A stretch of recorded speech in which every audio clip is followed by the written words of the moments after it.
तुम्हाला नेहमी अशक्त असल्यासारखे वाटते का? थोडीशी हालचाल केल्यानंतर धाप लागते का? जर थकवा येतोय म्हणून तुम्ही शरीराची हालचाल टाळत असाल तर ही ॲनिमियाची लक्षणे आहेत. जगभरात ॲनिमिया म्हणजे रक्तक्षयामुळे अनेक लोक आजारी आहेत, पण त्याची लक्षणं नक्की कधीपासून दिसू लागतात याची त्यांना कल्पना नसते. अशक्तपणामुळे होणाऱ्या त्रासांची लोकांना फारच कमी माहिती असते. तसेच पुरुषांपेक्षा महिलांना रक्तक्षयाचा त्रास जास्त का होतो हे पाहणं देखील आवश्यक आहे.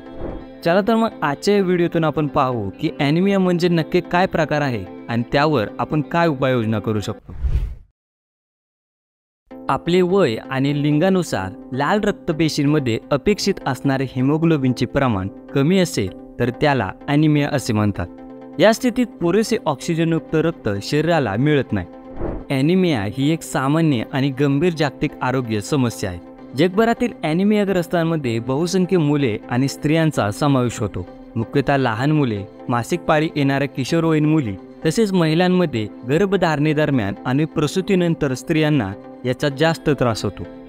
जागतिक आरोग्य संघटनेच्या एका अहवालानुसार जगभरात 6 ते 59 महिने वयोगटातील 40% मुले, 37% गरोदर महिला आणि 15 ते 49 वयोगटातील 30% महिला ह्या अशक्त आहेत. युनायटेड स्टेट्समधील प्रमुख वैद्यकीय संस्था मियो क्लिनिकच्या मतानुसार ज्यावेळी रक्तामध्ये हिमोग्लोबिन किंवा लाल रक्तपेशींचे प्रमाण पुरेसे नसते तेव्हा ही स्थिती निर्माण होते. अशा लोकांमध्ये पुढील लक्षणे असू शकतात.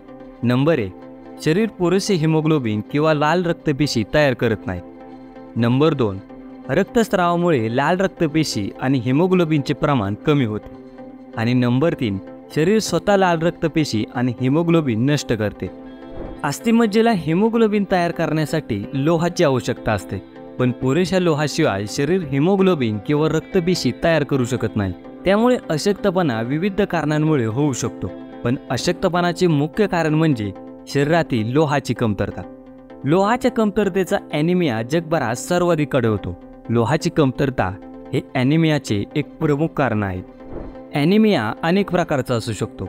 त्यातील पहिलं म्हणजे व्हिटॅमिनच्या कमतरतेमुळे येणारा अशक्तपणा आणि दुसरं म्हणजे इन्फ्लेमेशनमुळे म्हणजे दाहामुळे येणारा अशक्तपणा. त्याचबरोबर ॲप्लेटिक ॲनिमिया, अस्थिमज्जा ॲनिमिया, हेमोलायटिक ॲनिमिया आणि सिकल सेल ॲनिमिया इत्यादी प्रकारचे ॲनिमिया आपल्याला पाहायला मिळतात. रक्त तयार करण्यासाठी लोहाशिवाय शरीराला फॉलिक ॲसिड आणि व्हिटॅमिन B12ची गरज असते. अन्न यादीमध्ये व्हिटॅमिन B12ने समृद्ध अन्न नसल्यास शरीरात व्हिटॅमिन B आणि फॉलिक ॲसिडची कमतरता निर्माण होते. तरीही बरेच लोक व्हिटॅमिन B12 घेऊ शकत नाहीत. यामुळे व्हिटॅमिन्सच्या कमतरतेमुळे देखील ॲनिमिया होऊ शकतो. याशिवाय कुपोषण, पौष्टिक अल्सर, रोगप्रतिकारक शक्तीतील दोष, दीर्घकालीन वेदनांची औषधे आणि स्टेरॉइडच्या वापरामुळे ॲनिमिया होऊ शकतो. त्याचबरोबर अपघातात भरपूर प्रमाणात रक्तस्राव झाल्यास देखील ॲनिमिया होऊ शकतो. शरीरातील हिमोग्लोबिनची पातळी कमी झाल्यास थकवा वाढतो, परिणामी भूक लागायची कमी होते.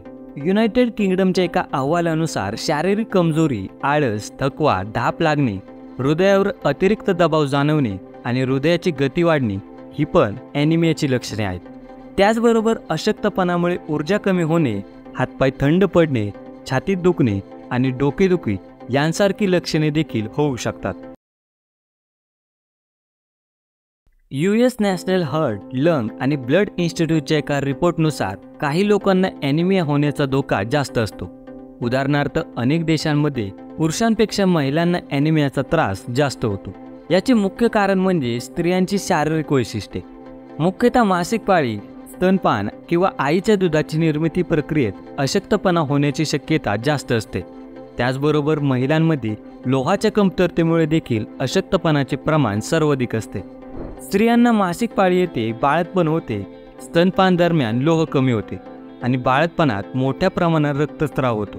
यामुळे गर्भधारणेदरम्यान लोहाचे प्रमाण मोठ्या प्रमाणावर कमी होते. या कारणास्तव महिलांमध्ये हिमोग्लोबिनचे प्रमाण पुरुषांपेक्षा 1.5 ग्रॅमने कमी असल्याचे सांगितले जाते. भारतीय उपखंडात अशक्तपणाचे दुसरे प्रमुख कारण म्हणून वर्म्स म्हणजे जंत असल्याचे सांगितले जातं. बरेच लोक स्वच्छता नीट पाळत नाहीत, जसे की जेवणापूर्वी हात स्वच्छ न धुणे. परिणामी जंतू आळीच्या अंड्याद्वारे शरीरात प्रवेश करतात. पोटात राहणारे जंत जेव्हा रक्त शोषतात तेव्हा रक्तातील लोह संपुष्टात येते आणि अशक्तपणा आणखीनच बळावतो. अशक्तपणा किंवा ॲनिमिया टाळण्यासाठी लोहयुक्त पदार्थ खाणे शरीरासाठी फायदेशीर ठरते, ज्यामध्ये चणे, पालक, बीन्स, हिरवी केळी, फ्लावर, समुद्री मासे, दूध, अंडी, खजूर, चिकन यांचा समावेश होतो. दुसरीकडे व्हिटॅमिन सीने समृद्ध असलेले पदार्थ लोह शोषण्यास मदत करतात.